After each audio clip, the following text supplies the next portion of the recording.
supercontagiadores. Hablamos mucho de este tema durante la pandemia. Ahora hoy hemos aprendido ya muchas cosas de lo que pasó entonces, ¿no?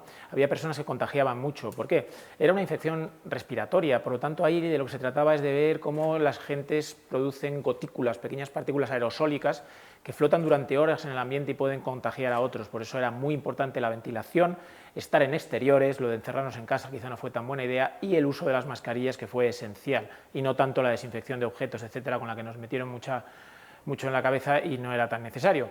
Bueno, pues efectivamente ya ha habido investigaciones que han aprendido cómo se producen esas gotículas. Parece que es una película de agua y de saliva que recubre el epitelio de los bronquiolos y sobre la cual se producen las pompas, ¿no?, que salen a través de nuestro sistema respiratorio y que pasan por las cuerdas vocales, que ahí, dependiendo de cómo tengamos la estructura de las cuerdas vocales, pues pueden estar más o menos detenidas o impulsadas incluso hacia el exterior, y después pasan por nuestra cavidad bucal y al final son emitidas, ¿no?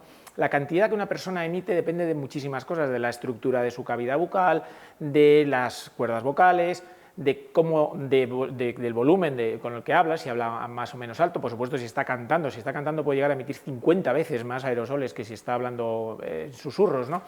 Es decir, que la cosa depende de las personas y depende también de la situación en la que estemos, y eso pues fue estudiado bien durante la pandemia, y si volviéramos a tener algún problema de una enfermedad respiratoria hay que tenerlo muy en cuenta. Pero esto de los supercontagiadores me recordó al caso de Mary Mallon, también conocida como María Tifoidea, una mujer de principios del siglo XX de la ciudad de Nueva York que se supo que había contagiado fiebre tifoidea a muchísimas personas. Era cocinera, y en esa época no se trabajaba con las reglas de higiene que tenemos ahora, y era portadora de la salmonelosis tifi, que es la que produce la fiebre tifoidea, con lo cual, para allá por donde iba trabajando, en las casas donde trabajaba, pues aparecían brotes de fiebre tifoidea. Entonces enviaron a un policía, ¿no?, un tal Soper, que era un investigador, que empezó a investigar cómo y qué era lo que tenían en común estos sitios donde se producían los brotes de fiebre tifoidea, y encontró a esta cocinera. Entonces la tuvieron que obligar a hacerse una prueba. Ella estaba sana y no podía entender que la acusaran de nada, y al final la policía la obligó a hacer una prueba que dio positivo en esta bacteria, con lo cual se la recluyó.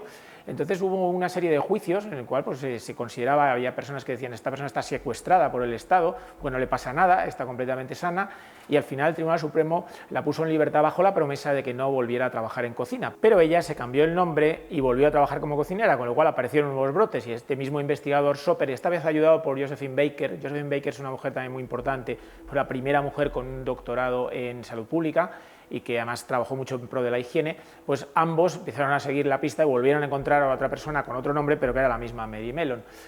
Entonces se le ofreció hacerse una colecistoquina, es decir, extirparse la vesícula biliar, donde se suele acumular, en los cálculos biliares se suele acumular la bacteria, pero no quiso, y entonces fue recluida y pasó 25 años, el resto de su vida, recluida en un hospital donde pues, se dedicó a leer y se dedicó a ayudar en pruebas, precisamente en análisis, ¿no? Fue un caso muy controvertido en esa época porque la gente no entendía, ¿no?, que lo que se estaba haciendo con una persona en principio que era sana.